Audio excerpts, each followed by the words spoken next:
그 단독 보도라고 하면서 한국일보가 기사를 낸 건데 제목에 이렇게 돼 있어요. 그 뭐 며칠 전부터 알면서도 못 막았다라고 제목이 돼 있는데 제목이 잘못됐어요. 못 막은 게 아니라 안 막은 거지. 맞지 않습니까? 포착을 하고도 방치해가지고 그 증거 난 거잖아요. 그러면은 그쯤 되면은 못 막은 게 아니라 안 막은 건데 그 안 막았다는 것을 보여주는 증거가 또 나온 겁니다. 지금 국군이 어떤 일을 벌이고 있는지 아십니까? 북한이 그렇게 대한민국을 위협하고 그리고 우리의 자산을 지금 파괴시키는 과정으로 갔는데 그 와중에 우리 국군은 북한이 추가적인 도발을 하지 않을까 쫄아가지고 이제 하던 사격 훈련마저도 중단하고 있다고 합니다. 멋있지 않습니까? 아우 정말 놀라운 사람들이에요. 아니 대단한 거 아닙니까? 오히려 이럴 때 경계태세를 강화해가지고 저것들 서해 5도 좀만 찍적거리기만 해봐. 너네 지금 개성에서 그 집 버렸다 이거지? 좋아. 너네 만약에 대한민국 영해 영토에 총알 한 알이라도 조금만 넘어가면 니들 다 죽을 줄 알아. 이런 태비태세로 해야지 저것들이 그나마 좀 들어먹을 법도 한데 그게 아니라 아이고 씨, 우리 자산 날라가서 700억이 파괴됐어. 700억이 폭탄이 사라졌어. 우리 또 당하면 안 되는데 어떡하지? 야 타격 훈련도 하지 말자. 이렇게 되어버렸던 거예요. 와 도발 비밀을 줄 수 있다고 지금 이 짓 하는 것 같은데 대한민국 국군이 왜 북한 밑에서 굽신거리고 무릎 꿇고 엎드리고 있어야 되는 겁니까? 도저히 이해할 수 없다는 거예요. 이게 해병대에서 이런 일이 벌어지고 있는 건데 지난주 말경부터 해병대 사령부는요. 연평도와 백령도 등 서북도서 부대들이 실시하는 소총 사격 훈련 중단을 지시했다고 합니다. 이게 이제 연락사무소 폭파 전부터 이 짓을 벌이기 시작한 건데 이때가 어느 때냐? 김여정이 나서가지고 대북전단이 어쩌니 저쩌니 하면서 욕질을 하던 그 시기인 겁니다. 문재인을 씻고 뜯고 맛보고 즐기고 할 그 시점부터 몸을 사려가지고 아니 한때 해병대가 뭐예요? 뭐 귀신도 때려잡는다며. 귀신도 때려잡는다는 해병대가 오히려 저것들이 우리 먼저 칠까봐 쫄아가지고 총도 쏘지 말라고 한 거 아닙니까? 진짜 이게 너무나 웃기고요. 사실 그 군사합의 한다고 하면서 K9 자주포 같은 거는 원래 해안포로 해가지고 이제 쏘는 거였는데 연평도에 있었죠. 연평도에 있고 예. 다 있지 않습니까? 근데 해안포 사격을 하면 안 된다고 지들끼리 합의를 해가지고 K9 자주포를 바다 쪽으로 향하고 있는 거를 굳이 육지로 들여와서 육지에서 쏘고 다시 들여오는 이런 뻘짓거리를 계속 해왔거든요. 아니 그렇잖아요. 왜냐면은 해안에서 쏘면 안 되니까 그거를 훈련은 해야 되잖아요. 그러니까 그거를 육지로 데려온 다음에 거기서 쏘고 다시 갖다 놓는 이런 미친 짓거리를 벌여왔는데 그나마 K1, K2 등 개인 학이랑 K6 중화기 그리고 이제 제가 군생활 때 했던 20mm 발칸포 이런 것들은 이제 약한 거잖아요. 이런 것들은 훈련을 했다고 해요. 근데 그마저도 북한이 도발 위협을 한다는 엄중한 상황을 고려해서 장병의 생존을 보장하기 위해서 그래서 훈련 중단했다는 거예요. 이거 제가 지금 지어낸 말이 아니라요. 나 웃음 나오려고 해. 군 관계자 멘트를 다시 읽어드릴게요. 북한의 도발 위협 등 엄중한 상황을 고려해 장병의 생존을 보장하고 즉각 대응 태세를 유지하기 위해 일시적으로 훈련을 안 한다. 뭐 이런 말을 하고 있는 거예요. 뭐 개 같은 소리예요. 역대급 개소리죠. 이게 얼마나 개 같은 소리라면은 국방에 책임을 지고 있는 군 관계자라는 사람이 자신들이 국방을 제대로 지키지 못하는 책임을 우리 장병들의 목숨을 들먹이면서 방어를 하는 겁니다. 군 장병의 생명을 보장하기 위해서 북한군의 도발에 대응을 제대로 하지 않겠다는 주장인 것이거든요. 전쟁이 발생하면 이럴 겁니다. 우리 군 장병의 생존을 보장하기 위해서 우리는 진지를 모두 버리고 항복을 했습니다. 우리는 퇴진을 했습니다. 후퇴를 했습니다. 그런 식의 주장을 해도 똑같은 얘기예요. 그러니까요. 저게. 개인화기 사격이 얼마나 군에서 의미가 있는지 좀 소개해 주시죠. 일단 기본적으로 보병에게 개인화기 사격 훈련이라는 것은요. 아주 기초적인 훈련입니다. 개인화기 사격을 계속 실시를 해서 언제든 한 발로 한 명의 적을 사살할 수 있는 그런 능력을 갖게 만들어야 되는데요. 개인화기 사격을 안 한다는 얘기는 그냥 군인으로서의 가치를 버리겠다. 이것과 똑같다고 볼 수 있는 거죠. 사실은 개인화기를 쓸 필요가 없는 보직들도 군은 언제나 개인화기 사격 훈련을 합니다. 물론 일부의 경우는 권총을 쏘기도 하고 또 K1 기관 단총을 쏘기도 하지만은 기본적으로는 일반 K2라든지 M16 소총은요, 누구나 쏠 수 있도록 기본적인 훈련, 1년에 몇 발 이상은 다 하게끔 돼 있는 겁니다.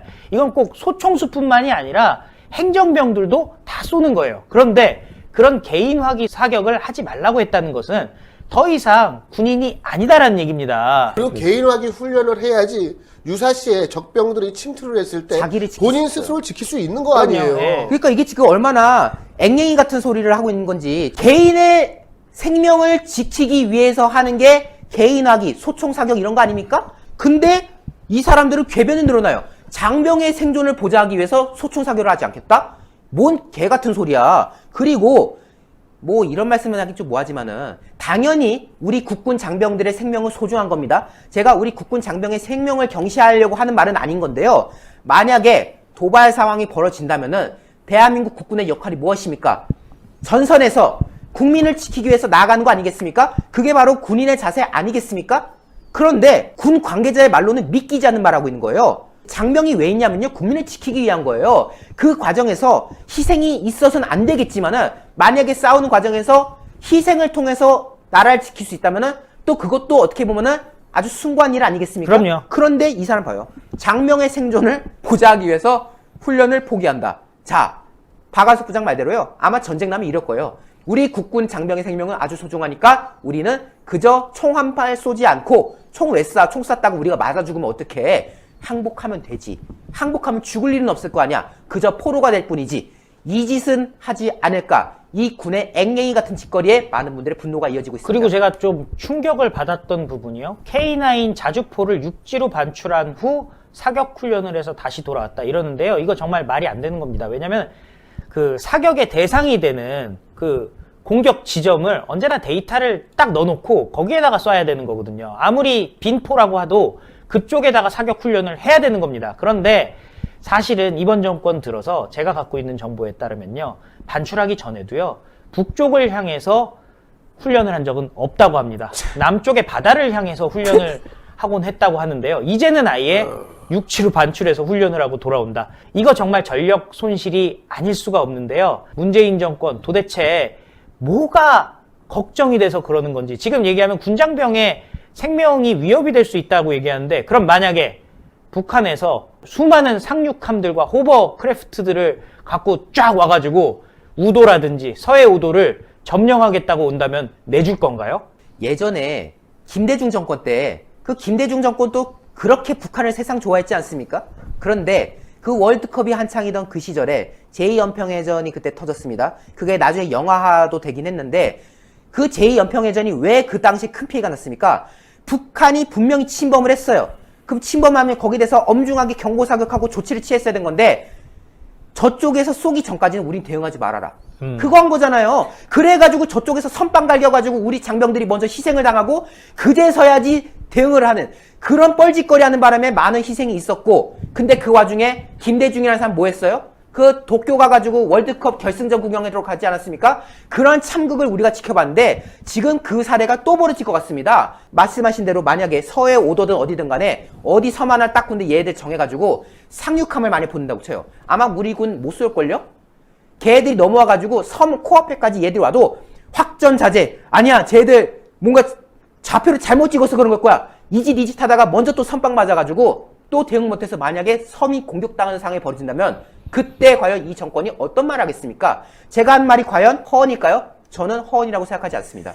이 한약재 중에서는요, 최고 주위를 차지하는 게 이 녹용이라고 한다면 녹용에 버금가는 위치에 있는 것이 동충하초와 바로 홍삼입니다. 기존 녹용 전 제품은 의약품이 아닌 시청자 여러분들의 건강을 보조해드릴 수 있는 건강 보조식품이라는 점을 우선 알려드리도록 하겠는데요. 홍삼과 사실 녹용이 사슴이 생장하기가 가장 최적지가 바로 아바이스크 농장 아니겠습니까? 네. 하지만 우리 대한민국이 예로부터 자랑하던 물품이 있습니다. 바로 파낙스, 만병통치라는 라틴어가 붙어있는 인삼의 생산지가 바로 우리 대한민국인데, 이 대한민국에서도 특히 이 금산 지역 같은 경우는 인삼을 키우기가 매우 훌륭한 지역으로 널리 알려져 있습니다.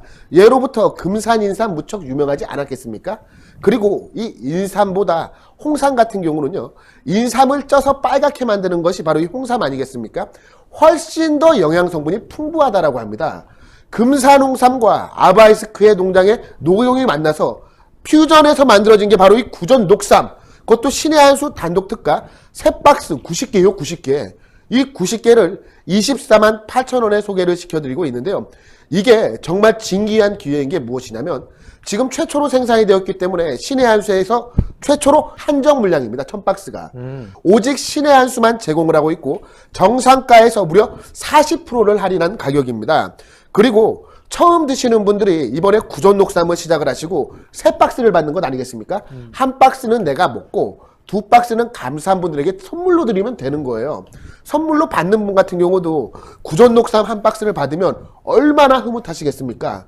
그리고 이 디자인이 무척 이쁘게 잘 나와 있기 때문에 정말 훌륭한 선물로서의 가치도 매우 높고요. 1000박스 한정 판매, 구전 녹삼 3박스 90호에 24만 8천원. 이것은 정말 놓치기 힘든 기회입니다. 구전 녹용 최초로 드디어 녹용과 홍삼을 모두 담은 구전 녹삼이 출시되었다라고 하니까요. 시청자분들 지금 바로 02-389-7777로 전화하셔서 주문하시면 정말 큰 선물이 될 것 같습니다. 예, 세 박스 해갖고 24만 8천 원인데 이렇게 여러분들 여기다가 야. 요게 또 뭐냐 장바구니 아닙니까 장바구니 야. 이렇게 장바구니까지 신의 와. 한 수 장바구니까지 드립니다. 아, 여기도 그래서 장바구니가 힘내라 나오는군요. 대한민국 힘내라 우리 가족 야. 장바구니까지 신의 한 수 장바구니까지 이렇게 드리니까요. 이게 들고 구전 다니면 녹삼이라고 써 있고. 구전 녹삼. 와, 태극기 있고 예, 멋있네요. 요거까지 드려서 다 포함해서 24만 8천 원 389-7777 지금 빨리 전화 주셔야 돼요.